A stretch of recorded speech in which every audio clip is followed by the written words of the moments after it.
Mă numesc Adrian Băltărețu și sunt antrenor personal de fitness. Trebuie să zic cu ce mă ocup în principal. Mă ocup și de aproape un an de zile, am intrat în acest sistem cu aparate de cafea. Nu am avut absolut nicio îndoială, fiind băutor de cafea, cred că ăsta a fost primul imbold de a intra în acest gen de afacere. Singura chestie, singura nedumerire a fost gustul până să intru. Mi s-a părut un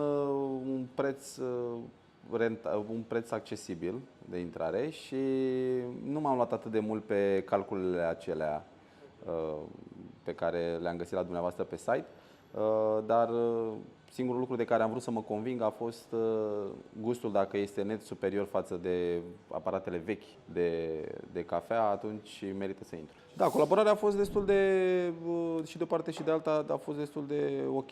Adică la orice întrebare ni s-a răspuns. Când am avut nevoie de ajutor, la fel. Aici fără niciun fel de problemă pe partea asta. Cumva educarea asta a oamenilor trebuie un anumit gen de locații ca lumea să fie cumva educată să consume cafea de specialitate. Simt că momentul cumva suntem între.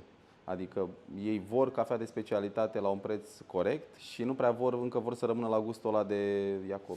Păi cam ăsta a fost, cel puțin în principiu, când am stat pic mai mult, când am deschis locații. Cele mai multe, într-adevăr, au fost ce cafea folosești, că este foarte bună. Și totuși nu credeau până nu le-am arătat ce cafea foloseam, că eram lângă aparat, nu credeau că folosesc cafea de specialitate.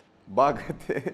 Păi am un prieten care a intrat, cel de la Pipera, unde locația lui e total. Deși a cam ajuns tot ca mine, e total, adică dacă ai fi zis, a venit fratele tău atunci când a instalat și a zis, aici vrei să-l bagi?